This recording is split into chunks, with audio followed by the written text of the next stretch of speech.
Halo, selamat siang semuanya. Selamat sore, selamat malam. Perkenalkan saya Xavier Kelvin.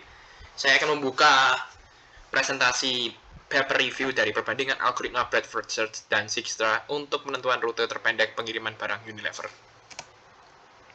Informasi dari paper, berikut judulnya seperti yang tadi saya bicarakan. Nama autornya Anwari Hosairi, afiliasinya dari Program Studi Sistem Informasi Universitas Islam Madura Pamekasan Indonesia, dan Program Studi Teknik Informatika dari universitas yang sama. Nama jurnalnya Jurnal Mnemonic, volume nomor tanggal tahun vol 2, nomor 1 Februari 2019. Alamat akses paper bisa diakses di link berikut. Oke, next. Di garis besarnya nanti kita akan berbicara tentang perkenalan dulu tentang jurnal ini. Kita akan membaca tentang daftar pustaka. Setelah itu kita akan membahas tentang metodologi, eksperimen dan hasil, dan kesimpulan. Oke, kita perkenalan dulu. Di kelompok saya ada Xavier Kelvin, saya sendiri dengan NIM 67204216. Lalu ada Enrico Samuel dengan NIM 67204249. Lalu ada Vincent Gilbert 672204039, Davis Chandrawinata, Rafael Matthew dengan NIM berikut. Oke, latar belakang masalah. Masuk ke introduction. Apa itu Unilever? Unilever itu adalah perusahaan besar yang bertanggung jawab mengirim produk ke berbagai distributor sesuai jadwal dan rute yang telah ditetapkan sebelumnya. Namun, dalam praktiknya, keterlambatan pengiriman barang sering terjadi terutama di Kabupaten Pamekasan. Keterlambatan ini berdampak pada kinerja layanan distributor kepada pelanggan dan meningkatkan biaya operasional. Kondisi geografis wilayah yang luas dan rute jalan yang kompleks menyebabkan kesulitan dalam menentukan jalur pengiriman barang yang efisien dan tepat waktu. Penyebab masalah. Keterlambatan pengiriman terjadi karena sulitnya mengidentifikasi rute terpendek dari gudang Unilever ke titik-titik konsumen yang tersebar. Perusahaan tidak memiliki sistem yang dapat secara otomatis menghitung dan memetakan rute berdasarkan jarak terpendek antar titik distribusi. Akibatnya, proses pengiriman didasarkan pada estimasi manual oleh pengemudi atau petugas distribusi yang jauh dari efisien dalam hal waktu dan jarak. Tujuan dari penelitian ini adalah menentukan jarak optimal antara gudang Unilever dan lokasi konsumen, menggunakan metode komputasi berbasis struktur graf, mengimplementasikan algoritma Bradford Search dan Dijkstra ke dalam sistem untuk mendapatkan rute pengiriman terpendek, membandingkan efektivitas kedua algoritma, Dijkstra dan BPS, terhadap kecepatan pencarian dan efektivitas jarak lintasan yang dihasilkan. Merekomendasikan algoritma yang paling tepat dan efisien untuk digunakan dalam sistem perhitungan rute pengiriman Unilever. Memberikan rekomendasi solusi berbasis teknologi informasi untuk mengurangi keterlambatan pengiriman dan mengoptimalkan efisiensi distribusi produk. Oke, berikutnya akan dibicarakan oleh teman saya. Halo Cik Christine, berikutnya saya Enrico akan menjadi presenter berikutnya untuk membahas materi related work. Di dalam related work, pertama terdapat algoritma Bradford Search atau disingkat sebagai BFS. Apa itu algoritma BFS? Bradford Search atau BFS adalah algoritma pencarian jalur graf yang mengunjungi semua simpul pada tingkat tertentu sebelum beralih ke tingkat berikutnya. BFS menggunakan dua daftar, yaitu open list untuk menyimpan node yang akan dieksplorisasi dan close list untuk menyimpan node yang sudah dikunjungi. Bagaimana cara proses kerja dari algoritma ini? Pertama, BFS dimulai dengan pencarian dari simpul sumber dan berlanjut mengunjungi semua simpul yang berdekatan dan berada satu tingkat di bawah simpul saat ini. Setelah mengunjungi semua simpul pada satu tingkat, algoritma akan melanjutkan pencarian ke tingkat berikutnya hingga tiba di simpul tujuan. Jadi, apa keunggulan utama dari BFS? Yaitu menjamin akan menemukan jalur terpendek atau solusi minimum. Jika solusi memang ada, itu dikarenakan BFS mengeksplorasi jalur dalam urutan kedalaman. Namun, terdapat kekurangan dari BFS-nya juga, yaitu penggunaan memori yang besar. BFS harus menyimpan semua simpul dalam satu pohon pencarian, sehingga semakin besar ruang pencarian, semakin banyak memori yang digunakan.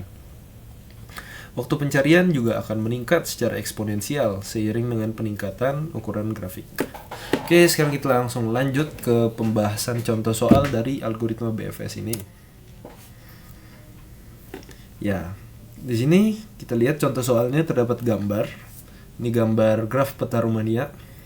Dan soalnya berikut adalah graf peta Rumania. Buatlah pencarian jarak terdekat dari node A ke node B menggunakan BFS. Oke, kita langsung lanjut ke penyelesaian soalnya ya. Dalam penyelesaian soal ini kita gambarkan graf terlebih dahulu ya. Kita gambarkan graf ke dalam bentuk tree. Seperti kita bisa lihat di gambar ke kanan.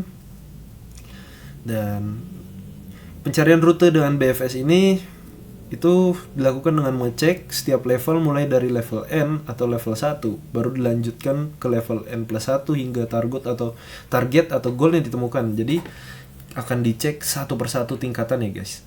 Jadi ini kita start dari node awal A dulu. Oh ya, sebelumnya di tree ini tidak semua kota dituliskan karena contohnya kota D. Hal itu dikarenakan kota D tidak termasuk dalam perhitungan dan berada di level yang berbeda. Jadi kita lanjut lagi, kembali lagi ke pembahasannya. Kita start dari node A, kemudian kita akan mengecek ke node tingkatan berikutnya.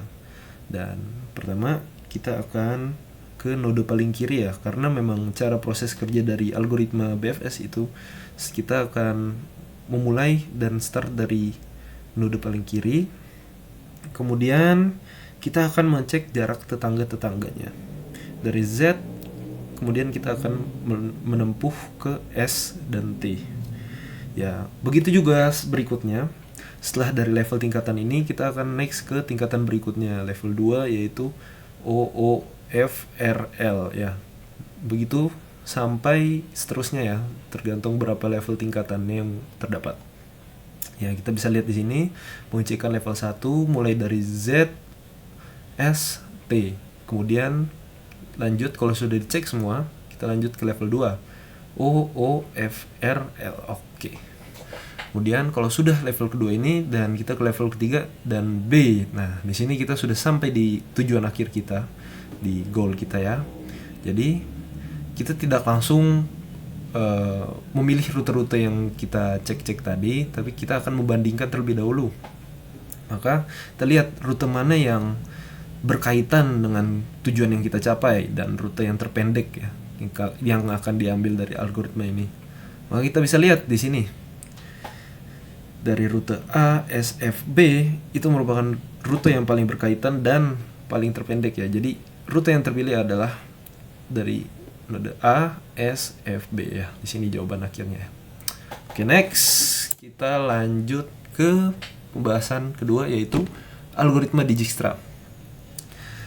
Algoritma Dijkstra awalnya dikembangkan oleh Edsger W. Dijkstra dan biasanya digunakan untuk pencarian rute atau jaringan komunikasi. Algoritma Dijkstra adalah algoritma paling populer untuk menemukan jalur terpendek dalam graf berbobot, di mana setiap sisi graf memiliki bobot atau jarak positif antar simpul. Bagaimana proses cara kerja dari algoritma ini? Ya, pertama, algoritma Dijkstra memberikan nama sementara dan nama permanen untuk setiap simpul. Semua simpul awal menerima jarak 0, sementara simpul lainnya menerima jarak terhingga. Kemudian algoritma memilih simpul dengan jarak terpendek sebagai simpul permanen dan kemudian menentukan jarak ke setiap tetangganya. Ketika jarak yang dihitung lebih pendek dari jarak saat ini, nilai jarak akan diperbarui. Ya, dari cara kerja tadi saya bilang langkah-langkah tersebut dilakukan secara iteratif dengan mengubah satu simpul dari statusnya sementara menjadi tetap pada setiap iterasi, tetap atau permanen ya sama aja, hingga semua simpul dikunjungi atau simpul tujuan ditemukan. Dengan demikian, algoritma Dijkstra menjamin hasil lintasan terpendek berdasarkan bobot yang diberikan pada setiap sisi graf. Oke, langsung saja kita masuk ke pembahasan contoh soalnya. Ya, di sini terdapat contoh soal dengan gambar. Ya, ini kita bisa lihat grafnya X, E, F ya, itu bisa lihat, dan soalnya adalah carilah lintasan terpendek dari simpul X ke simpul Y. Langsung kita bahas penyelesaian soalnya. Pertama kita buat tabel terlebih dahulu dari jarak-jarak yang ditempuh dari setiap node ini. Ya, kita tulis di sini. Contohnya dari X ke E jaraknya 3, X ke F jarak tempuhnya 8, E ke F jarak tempuhnya 4, dan seterusnya. Dan kita selesaikan mulai dari awal dulu ya. Kita mulai. Pertama kita pastinya akan dari startnya X. Kita mulai dari start node awal dulu X. Kemudian kita akan melihat ya, mengecek satu-satu kondisinya. Pertama kita lihat dari node X melintasi node F itu memiliki jarak tempuh 8. Dan berikutnya dari node X menempuh node E memiliki jarak tempuh 3. Nah, algoritma Dijkstra ini akan membandingkan dari kedua ini mana yang memiliki lintasan jarak tempuh terpendek. Maka bisa kita lihat di sini dari jarak node X ke E memiliki jarak lintasan terpendek ya. Maka jarak akan diperbarui dengan dari node X ke E yang akan dipilih lintasannya. Kemudian kita lanjut ke node berikutnya yaitu node E. Pertama kita lihat tetangganya terlebih dahulu. Tetangganya itu ada node F, node H, node G. Dan kita akan hitung satu-satu ya jarak-jaraknya. Ya, kita lihat dari E ke F, dari node E menempuh ke node F itu memiliki jarak 4. Dan kalau ditotalkan dari jarak sebelumnya 3 tambah 4 maka saya 7. Oke. Kemudian kita cek lagi dari node E ke G. Nah, itu memiliki jarak tempuh 4. Jika ditotalkan dari jarak sebelumnya maka 3 plus 4 dan totalnya akan menjadi 7. Dan oke, kita cek ke tetangga terakhir dari node E ke H memiliki jarak tempuh 3. Di mana jarak tempuh sebelumnya 3. Nah, kalau ditotalkan hasilnya akan menjadi 6. Dan dari tiga kondisi ini kita bisa cek bagian mana yang kita bisa bandingkan bagian mana yang paling pendek jika dilintasi. Maka pilihannya adalah dari E ke H. Ya, kita bisa lihat di sini ya. Maka setelah dicek semua kondisi kita dapatkan jarak barunya yaitu XEH. Dari node XEH lintasannya jadi tersebut ya. Oke, sekarang kita next karena sudah mendapatkan jarak baru, kita lihat di node H. Terdapat dua tetangga yaitu G dan Y. Sama, kita akan mengecek satu-satu tetangganya. Dari pertama H ke G itu memiliki jarak tempuh 5. Jika ditotalkan dari jarak tempuh sebelumnya itu 6 ya. 3 tambah 3 terus plus 5. 6 tambah 5 sama dengan 11. Oke, next kita akan cek jarak dari H ke Y. Itu memiliki jarak tempuh 4. Maka jika ditotalkan dari jarak sebelumnya 6 plus 4 hasilnya 10. Dari kedua lintasan ini bagian yang paling terpendek kita bisa lihat bahwa jalur paling terpendeknya yaitu ditempuh oleh dari H ke Y, node H ke Y ya. Maka algoritma Dijkstra ini akan memilih jarak baru dengan lintasan dari H ke Y. Nah, 6 tambah 4 10. Maka sampai ini kan sudah sampai tujuan akhir, kita sudah mencapai tujuan goal akhirnya dan kita sudah mendapatkan lintasan terpendeknya yaitu dari X ke E ke H ke Y ya. Kita bisa lihat di sini ya, sudah buatkan tabelnya. Nah, itu jawaban akhirnya ya. Maka lintasan terpendeknya XEHY. Ya, kita sudah mengecek semua kondisi dari sebelumnya. Jika kondisi sebelumnya itu tidak ada yang lebih pendek dari lintasan ini ya. Oke, total jaraknya yaitu 10. Ya, ini jawaban akhir. Kenalkan, nama saya Vincent Gilbert Fortumaldo Wijaya. Kali ini saya akan menjelaskan tentang metodologi. 1. Representasi masalah. Permasalahan penentuan rute pengiriman barang di Unilever dipresentasikan dalam bentuk graf berbobot not atau simbol mewakili lokasi pengiriman seperti gudang, distributor, dan konsumen. Yang kedua, HCC mewakili jalur antar lokasi dengan bobot jarak kilometer sebagai nilai yang harus diminimalkan. Model graf ini memungkinkan proses pencarian rute dilakukan secara komputasional menggunakan algoritma BVS dan Dijkstra. 2. Prosedur penelitian. Tahapan penelitian meliputi 1. Identifikasi titik lokasi pengiriman barang atau NOT. 2. Penentuan bobot jarak antar titik berdasarkan peta wilayah Kabupaten Pamekasan. 3. Pembangunan graf rute berdasarkan hubungan antar titik. 4.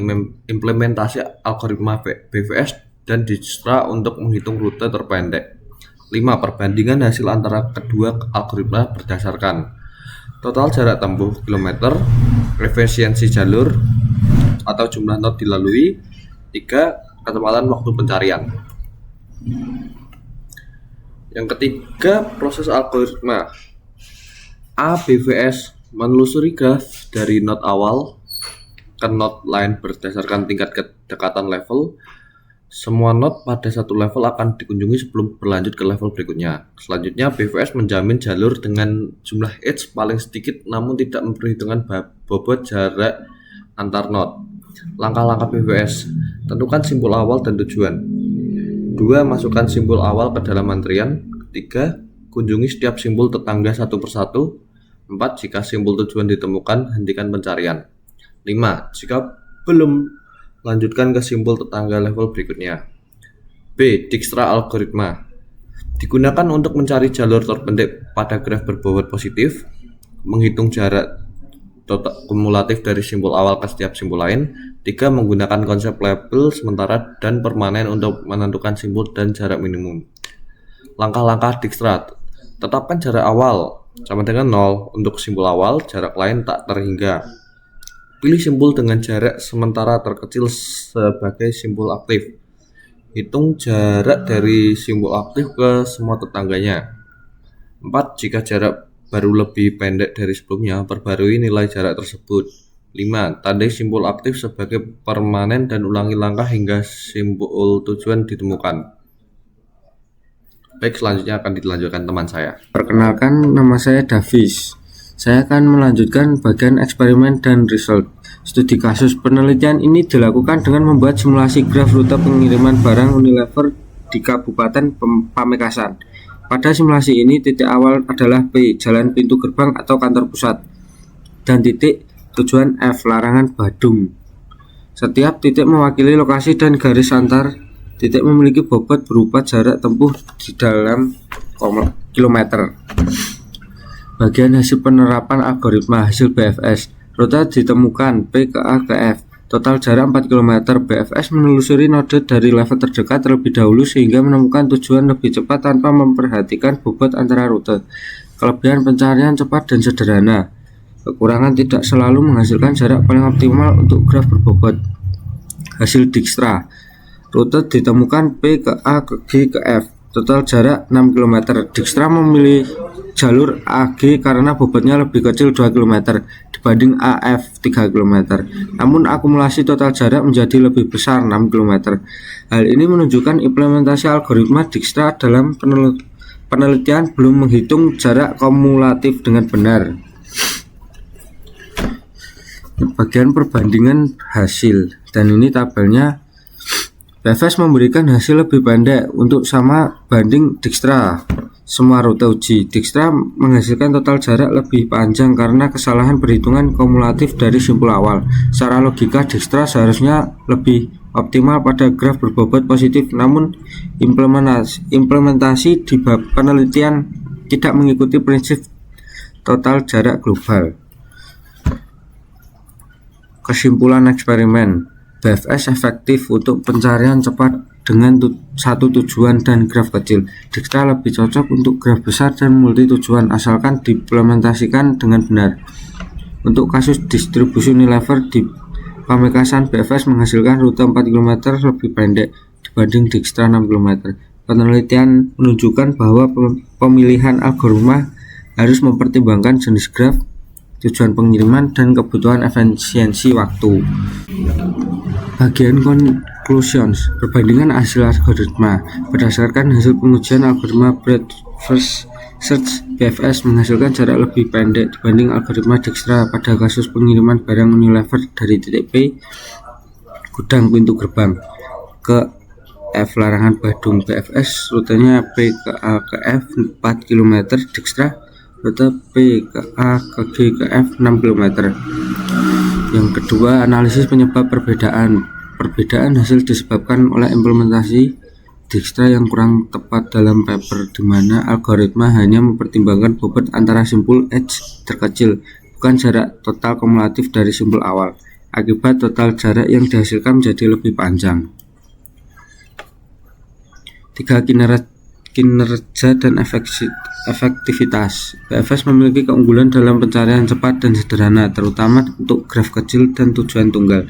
Dijkstra lebih sesuai untuk graf kompleks dengan banyak tujuan karena mampu menghitung jarak total terpendek secara akurat jika diimplementasikan dengan benar. 4. Rekomendasi penggunaan untuk sistem pengiriman barang dengan satu titik tujuan. Algoritma BFS lebih efisien untuk sistem pengiriman dengan banyak rute dan distribusi luas. Dijkstra lebih direkomendasikan karena lebih optimal pada skala besar. Penggunaan algoritma ini dapat diintegrasikan ke dalam sistem informasi rute berbasis web guna membantu Unilever mengoptimalkan distribusi dan mengurangi keterlambatan pengiriman. Kesimpulan umum, penelitian menunjukkan bahwa penerapan algoritma graf seperti BFS dan Dijkstra dapat meningkatkan efisiensi logistik, membantu perusahaan dalam mengambil keputusan rute distribusi yang optimal, serta menjadi dasar untuk mengembangkan sistem cerdas berbasis peta digital GIS di masa depan. Baik, saya Rafael Matthew, Endong dengan NIM 67 2021. Nah, di sini saya akan membahas tentang kelebihan dan kelemahan di dalam paper ini. Yang pertama, kelebihan. Untuk yang pertama, relevansinya praktis. Paper ini membahas masalah nyata dalam logistik pengiriman barang Unilever di Kabupaten Pamekasan, bertujuan untuk mengatasi keterlambatan pengiriman dan meningkatkan efisiensi rute. 2. Studi komparatif. Melakukan perbandingan antara dua algoritma pencarian jalur yang relevan, yaitu Breadth Search dan Dijkstra untuk menemukan rute terpendek pada graf berbobot. Jadi bisa dilihat di sini.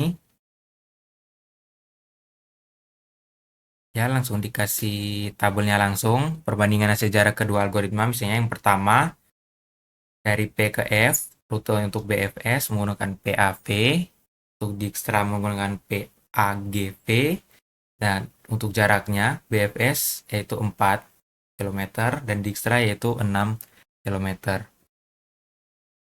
Nah, jadi algoritma Search ini memang menghasilkan jarak yang lebih kecil yaitu 4 km melalui lintasan PAV.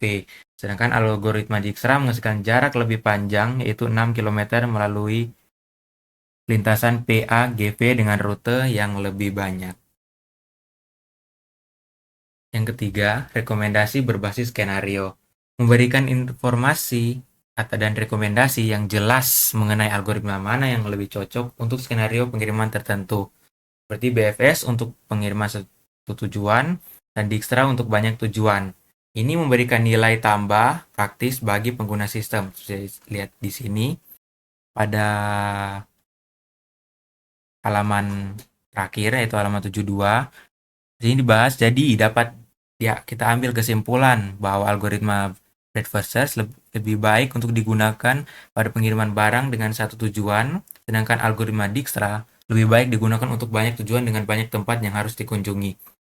Ya, jadi algoritma Breadth Search ini lebih baik digunakan untuk pengiriman dengan satu tujuan karena dianggap rute yang lebih cepat dan menghasilkan rute yang lebih pendek, sedangkan algoritma Dijkstra mampu menangani lebih banyak titik atau simpul dalam satu proses pencarian. Ya. Jadi paper ini tidak hanya membandingkan performa kedua algoritma, tetapi juga memberikan saran praktis tentang kapan masing-masing algoritma sebaiknya dipakai dalam sistem pengiriman barang. Yang keempat, simulasi dan visualisasi.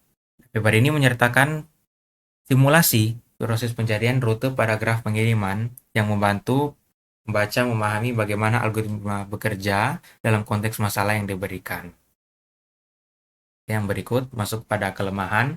Yang pertama, kurangnya detail uji. Ya, paper tidak memberikan informasi rinci mengenai ukuran graf yang digunakan, jumlah node, jumlah edge, kompleksitas jaringan pengiriman, ya seperti jumlah edge itu atau daftar sisi, tidak disediakan, tidak ada label yang menunjukkan pasangan node yang terhubung dan bobot jaraknya. Lalu arah graf tidak dijelaskan secara eksplisit atau secara lebih rinci. Nah, distribusi bobot atau rentang jarak, juga misalnya sebaran 1 sampai 6 km atau lainnya, tidak dirincikan secara lengkap selain beberapa contoh lintasan. Kedua, tidak ada analisis skalabilitas. Paper tidak membahas bagaimana kinerja kedua algoritma akan berubah seiring dengan peningkatan ukuran graf atau kompleksitas jaringan pengiriman yang penting untuk aplikasi dunia nyata. Karena paper ini memang tidak membahas bagaimana kinerja algoritma breadth-first search dan Dijkstra akan berubah seiring dengan peningkatan ukuran graf atau kompleksitas jaringan pengiriman. Nah, dalam paper ini, fokus utamanya adalah pada aplikasi kedua algoritma untuk studi kasus pengiriman barang Unilever di Kabupaten Pamekasan dengan yang memiliki sekitar 12 titik atau node.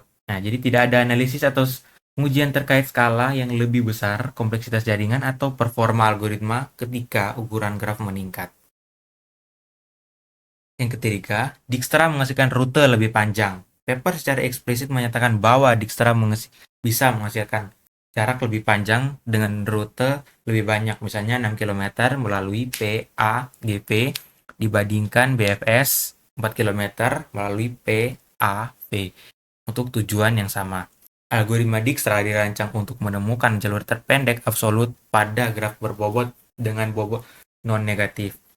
Jika BFS yang secara inheren mencari jalur terpendek berdasarkan jumlah edge bukan bobot, menemukan jalur berbobot yang lebih pendek daripada Dijkstra, ini menunjukkan kemungkinan besar adanya kesalahan dalam implementasi pemahaman atau interpretasi algoritma Dijkstra dalam penelitian ini. Kemudian keempat, klaim kecepatan yang kurang signifikan dan tidak teruji. Perbedaan kecepatan yang sangat kecil ya, meskipun disebut BFS sedikit lebih cepat, yaitu 0,04%, perbedaan persentase yang sangat kecil ini kemungkinan besar tidak memiliki signifikasi praktis yang berarti dan bisa jadi merupakan variasi acak dalam waktu eksekusi. Tidak ada indikasi pengujian statistik untuk memvalidasi signifikasi perbedaan ini. Jadi itulah kelebihan dan kelemahan dari paper ini.